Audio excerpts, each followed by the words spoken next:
We got a couple of games on deck. Of course, we got to start in the Western Conference. We know the Thunder taking on Philadelphia 76ers. So looking at this matchup tonight, the stars are out. No Embiid, no Paul George, but yet still the game must go on. So OKC, they know how to beat Philadelphia. They play them very well. Philadelphia hasn't beaten them since 2008. So can Philadelphia come into OKC? Doesn't matter. It doesn't? 2008, we're talking still Durant, Harden. Like, we're talking a whole different basketball team. What it is, and Philadelphia is a different team, D. Scott. Yep. They have differences as well. This is a new matchup. Tonight is the night. Obviously without Paul George, it's going to be difficult to get scoring opportunities that come in the mid-range. So I would look to see Oklahoma City being layup and three-ball team tonight, and there's no mid-range game tonight because of no Paul George. Well, no Paul George, look for Russell Westbrook to step up and the other guys off the bench. Let's take a listen to Billy Donovan here before the game tonight. He's out tonight. Shoulder. Is that something that started in the previous game? Or? Happened in the Denver game. Did he run into a screen somewhere along the way? I'm sorry? Did he run into a screen somewhere? I'm not exactly sure of the play. In speaking to him, it happened in the Denver game. I didn't talk to him about the specific play, but obviously his shoulders got aggravated, and he'll continue to get rehab and work to get back. I'm sorry? Do you know around when in the game? And if it was I don't. the shooting? I don't. I didn't really get into a specific play. Obviously, he completed the game and played all the way through. I think he, the adrenaline of the game and him just playing, it probably was something that was bothering him, a lot more significantly after the game. But I'm sure that, whatever point in time it happened in the game, it certainly, impacted him. You know how you start? Yes. Are you going to tell me? No. Last time Paul got hurt, you started Dennis. What are some pros and cons? I don't know why I stopped myself to start. What would be some pros and cons to having Dennis in the starting lineup with those other guys?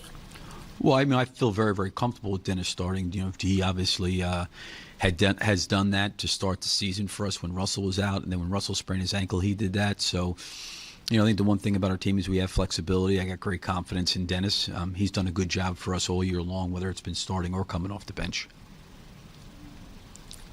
Is this matchup intriguing since they're wiped out at center and you're wiped out on the wing? Yeah, it's going to be interesting. There'll be some guys who get some opportunities to play.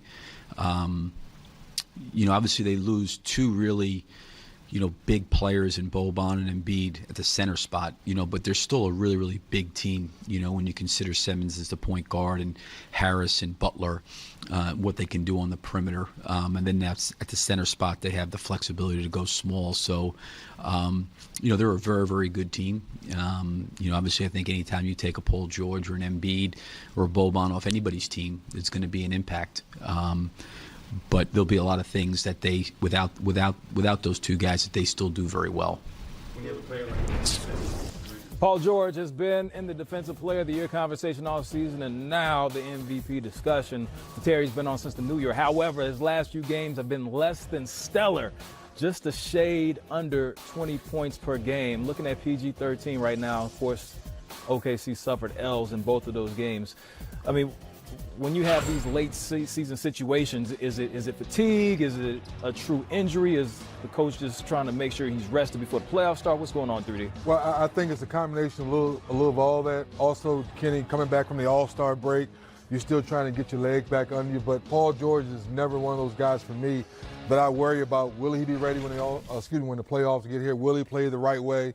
You just said, when you're in the conversation for Defensive Player of the Year or in that conversation, you got to guard the best perimeter player on the opposing team each night. And now with the way he and Westbrook have played well one another and Russ has kind of given up and let him go, I'm not worried about PG Jet. Well, I would say, I would worry about Oklahoma City, not Paul George. His ability to play, regardless of who he's playing against, he's going to have pretty much the matchup advantage against every two guard in the league, with the exception of maybe one or two. However, if you're Oklahoma City, you could go from 3 to 6 very fast if this guy's out for a long period of time. He is such an integral part of your team that it's difficult to change your offense when a guy like that leaves. It's very difficult. Teams have done it.